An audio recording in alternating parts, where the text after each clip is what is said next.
It doesn't divide by 3. It doesn't divide by 9. Brotherly temper started to get strained. Finally, in desperation, they went and they consulted a wise old woman.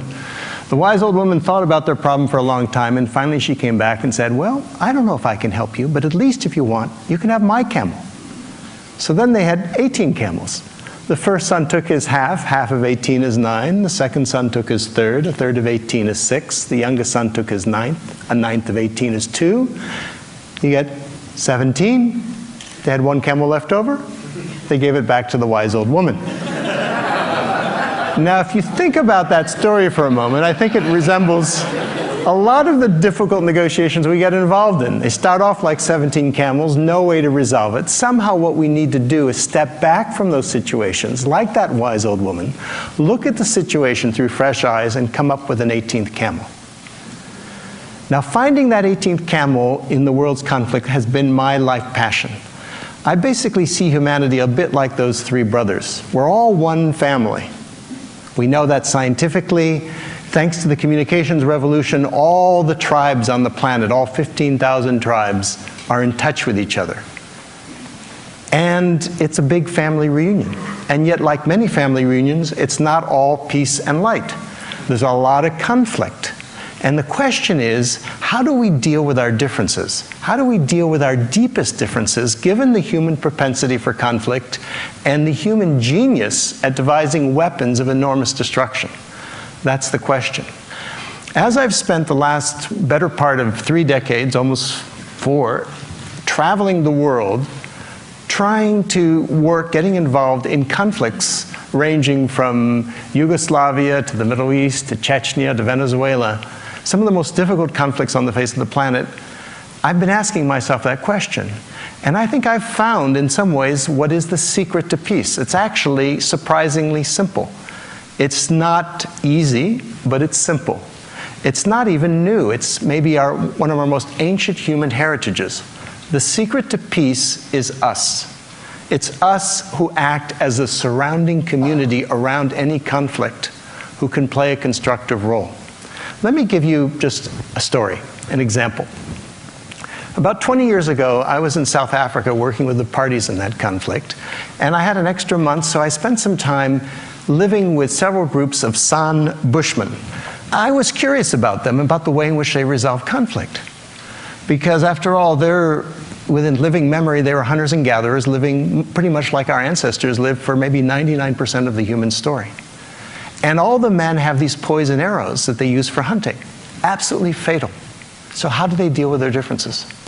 Well, what I learned is whenever tempers rise in those communities, someone goes and hides the poison arrows out in the bush. And then everyone sits around in a circle like this, and they sit and they talk. And they talk. It may take 2 days, 3 days, 4 days, but they don't rest until they find a resolution, or better yet, a reconciliation. And if tempers are still too high, then they send someone off to visit some relatives. There's a cooling off period. Well, that system is, I think, probably the system that kept us alive to this point, given our human tendencies. That system I call the third side. Because if you think about it, normally when we think of conflict, when we describe it, there's always 2 sides. You know, it's Arabs versus Israelis, labor versus management, husband versus wife, Republicans versus Democrats. But what we don't often see is that there's always a third side. And the third side of the conflict is us. It's the surrounding community. It's the friends, the allies, the family members, the neighbors. And we can play an incredibly constructive role. Perhaps the most fundamental way in which the third side can help is to remind the parties of what's really at stake. You know, for the sake of the kids, for the sake of the family, for the sake of the community, for the sake of the future, let's stop fighting for a moment and start talking. Because the thing is, when we're involved in conflict, it's very easy to lose perspective. It's very easy to react. Human beings, we're reaction machines. And as the saying goes, when angry, you will make the best speech you will ever regret. And so the third side reminds us of that. The third side helps us go to the balcony, which is a metaphor for a place of perspective where we can keep our eyes on the prize. Let me tell you a little story from my own negotiating experience. Some years ago, I was involved as a facilitator in some very tough talks between the leaders of Russia and the leaders of Chechnya. There was a war going on, as you know. And we met in The Hague, in the Peace Palace, in the same room where the Yugoslav War Crimes Tribunal was taking place. And the talks got off to a rather rocky start when the vice president of Chechnya began by pointing at the Russians and said, "You should stay right here in your seats because you're going to be on trial for war crimes." And then he went on, and then he turned to me and said, "You're an American. Look at what you Americans are doing in Puerto Rico." And my mind started racing. Well, Puerto Rico, what do I know about Puerto Rico? I started reacting. But then I tried to remember to go to the balcony. And then when he paused and everyone looked at me for a response, from a balcony perspective, I was able to thank him for his remarks and say, "I appreciate your criticism of my country, and I take it as a sign that we're among friends and can speak candidly to one another. And what we're here to do is not to talk about Puerto Rico or the past. We're here to do is to see if we can figure out a way to stop the suffering and the bloodshed in Chechnya." The conversation got back on track. That's the role of the third side, is to help the parties go to the balcony.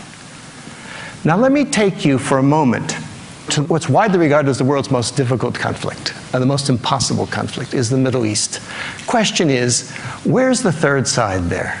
How could we possibly go to the balcony? Now, I don't pretend to have an answer to the Middle East conflict, but I think I've got a first step, literally a first step, something that any one of us could do as third-siders. Let me just ask you one question first. How many of you in the last years have ever found yourself worrying about the Middle East and wondering what anyone could do? Just out of curiosity, how many of you? Okay, so the great majority of us. And here, it's so far away. Why do we pay so much attention to this conflict?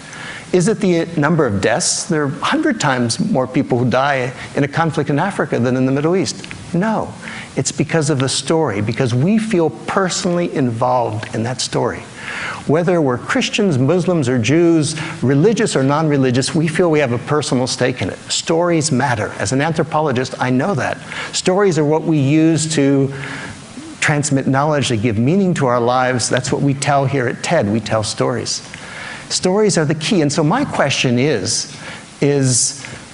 yes, let's try and resolve the politics there in the Middle East, but let's also take a look at the story. Let's try to get at the root of what it's all about. Let's see if we can apply the third side to it. What would that mean? What is the story there? Now, as anthropologists, we know that every culture has an origin story. What's the origin story of the Middle East? In a phrase, it's 4,000 years ago, a man and his family walked across the Middle East, and the world has never been the same since. That man, of course, was Abraham. And what he stood for was unity, the unity of the family. He's the father of us all. But it's not just what he stood for, it's what his message was. His basic message was unity too, the interconnectedness of it all, the unity of it all. And his basic value was respect, was kindness towards strangers. That's what he's known for, is hospitality. So in that sense, he's the symbolic third side of the Middle East. He's the one who reminds us that we're all part of a greater whole. Now think about that for a moment. Today we face the scourge of terrorism. What is terrorism? Terrorism is basically taking an innocent stranger and treating them as an enemy whom you kill in order to create fear. What's the opposite of terrorism? It's taking an innocent stranger and treating them as a friend whom you welcome into your home in order to sow and create understanding or respect or love. So what if, then, you took the story of Abraham, which is a third side story. What if that could be actually because Abraham stands for hospitality. What if that could be an antidote to terrorism? What if that could be a vaccine against religious intolerance? How would you bring that story to life? Now, it's not enough just to tell a story. That's powerful.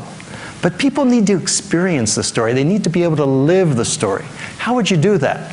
And that was my thinking of how would you do that? And that's what comes to the first step here. Because the simple way to do that is you go for a walk. You go for a walk in the footsteps of Abraham. You retrace the footsteps of Abraham.